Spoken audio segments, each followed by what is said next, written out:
Saya Anwari dan ini Papan Tulis.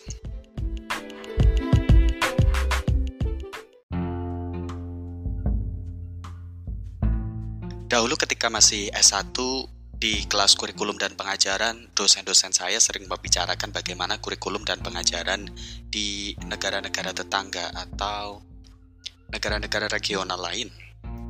Dan ketika berbicara perbandingan kurikulum dan pengajaran dari berbagai negara, seringkali 2-3 jam sangat jauh dari cukup. Kita semua suka membuat perbandingan. Hampir di semua lini kehidupan kita, membandingkan itu sepertinya jadi hal yang lumrah. Sekolah dibandingkan satu sama lain, baik itu di tingkat internasional maupun regional, nasional. Hampir semuanya juga tunduk pada proses membandingkan. Ketika reformasi pendidikan saat ini sedang menjadi isu yang sangat sering dibahas, statistik PISA atau yang kita kenal menjadi salah satu studi komparatif rujukan yang ada di dunia, seakan memiliki dunia sendiri, dan hingga saat ini beberapa negara seperti Finlandia, Korea Selatan maupun tetangga kita Singapura sering dipandang sebagai sumber inspirasi bagi negara-negara lain. Mengapa negara-negara itu? Alasannya karena nilai yang mereka dapatkan pada penilaian PISA setiap 3 tahunan secara konsisten baik. Tapi apa sebenarnya PISA? PISA sendiri adalah singkatan dari Program for International Student Assessment, dan ini adalah proyek penelitian internasional berskala besar yang menguji pengetahuan dan skill anak berusia 15 tahun.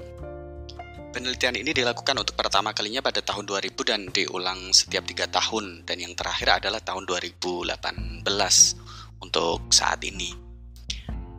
Dalam setiap siklus 3 domain kognitif yang sama diselidiki, yaitu kemampuan membaca, literasi matematika, dan literasi sains.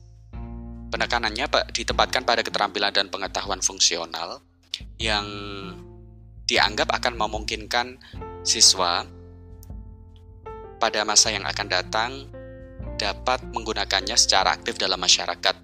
Dan yang terakhir, studi komparatif ini sudah dilakukan dan digunakan sebagai rujukan utama untuk penyusunan kebijakan pendidikan di setidaknya 80 negara, termasuk Indonesia.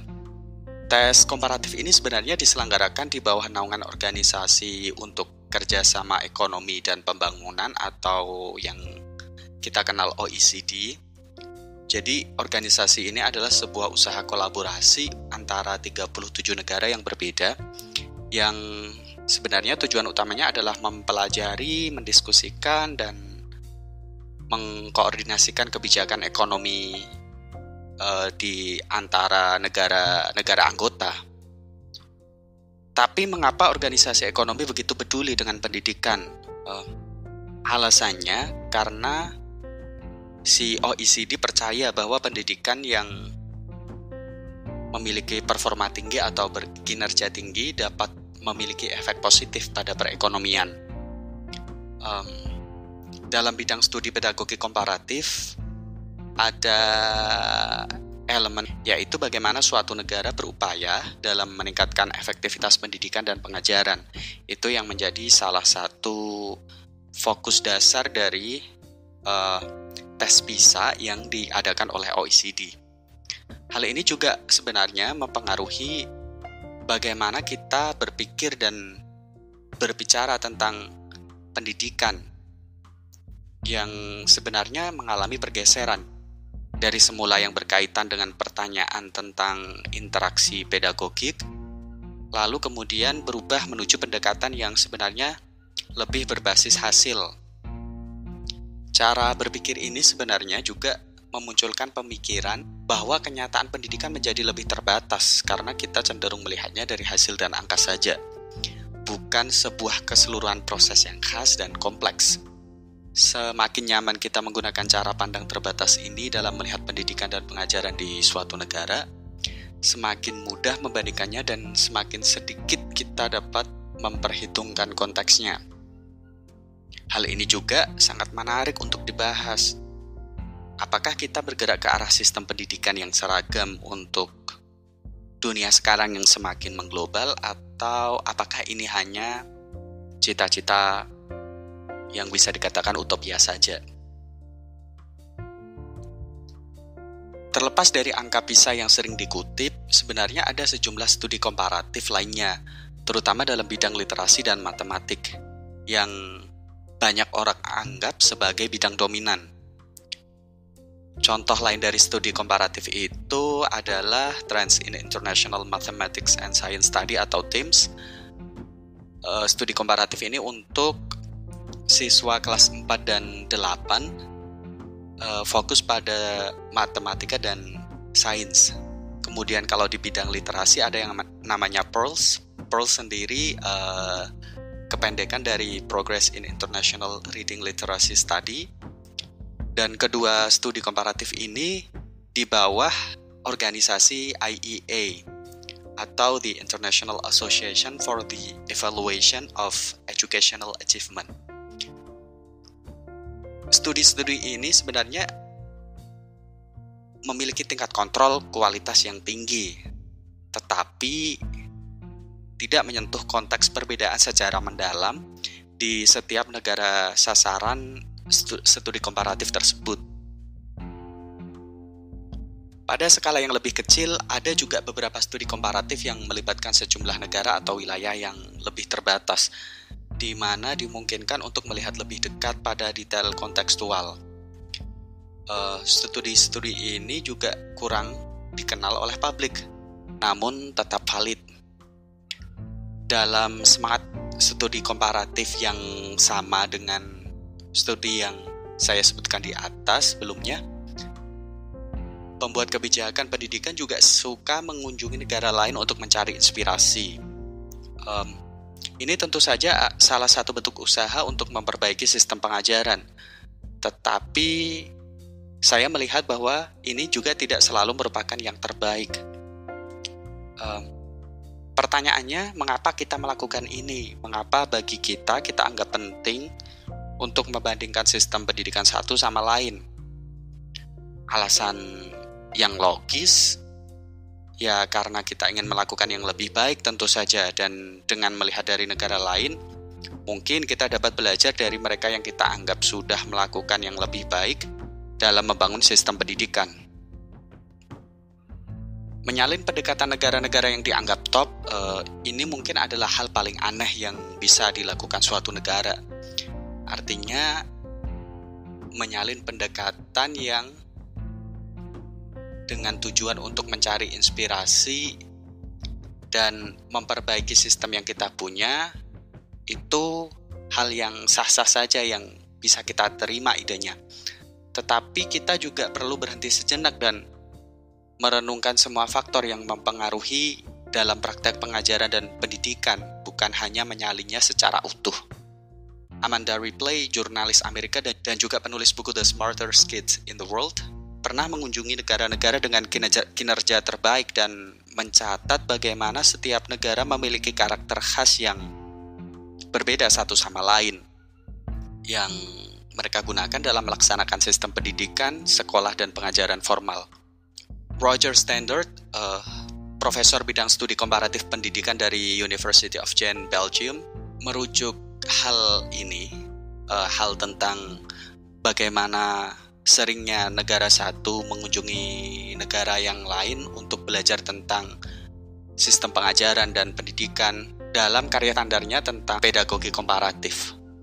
Menurut sang profesor, kita terlalu sering lupa bahwa konteks di mana pendidikan itu terjadi bisa sangat berbeda di negeri dan wilayah lain, sehingga menyalin elemen dari sistem pendidikan dalam tanda kutip asing itu, apalagi menyalin pendekatan yang ada secara penuh, tidak mungkin berhasil kalau digunakan dalam upaya pengembangan pendidikan yang sedang kita upayakan di tingkat nasional.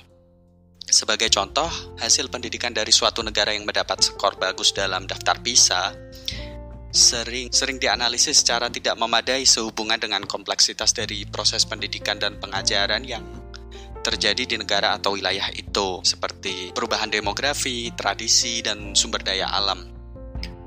Karena alasan ini sebenarnya juga membandingkan pendidikan dan pengajaran negara terkadang membingungkan. Sebagai contoh, dalam laporan komparatif yang diterbitkan oleh Pearson tahun 2012, Finlandia dan Korea Selatan berdiri di tempat pertama dan kedua, namun sulit untuk menemukan dua negara yang sangat berbeda dalam pendekatan pendidikan yang mereka gunakan, seperti yang dijelaskan oleh Amanda Ripley dalam bukunya pada tahun 2013. Finlandia lebih progresif dengan sedikit penekanan pada tes standar, dan Finlandia lebih fokus pada isu kesetaraan, kreativitas, dan cara hidup yang sehat bagi anak. Sedangkan di Korea Selatan, pendekatannya cukup tradisional dengan nilai yang melekat pada keterampilan teknis dan hasil tes dan angka.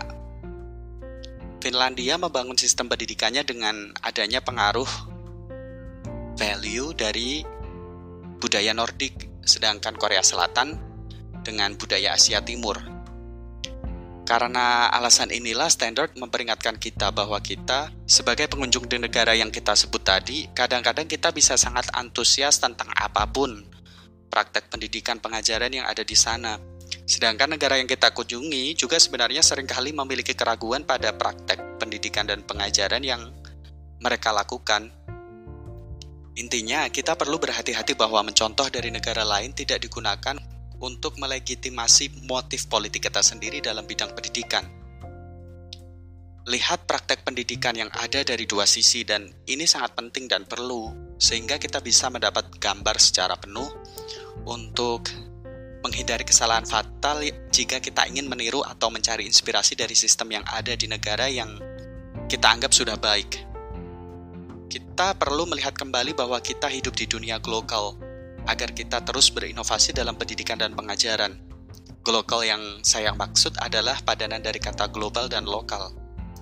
Ada yang bisa kita pelajari tentang data dan informasi secara global, tetapi wisdom tetap perlu diterjemahkan secara lokal. Negara-negara yang kita lihat sistem pendidikannya sebagai rujukan pasti bisa menjadi sumber inspirasi untuk memperbaiki sistem pendidikan nasional yang kita miliki. Tetapi ada catatan, pendidikan dibangun oleh sistem yang kompleks, baik itu di skala nasional maupun lokal, di mana sekolah, guru, dan siswa berada, sehingga hanya meniru pendekatan negara lain bukanlah jaminan kesuksesan untuk membentuk sistem pendidikan nasional yang kita tuju. Terima kasih.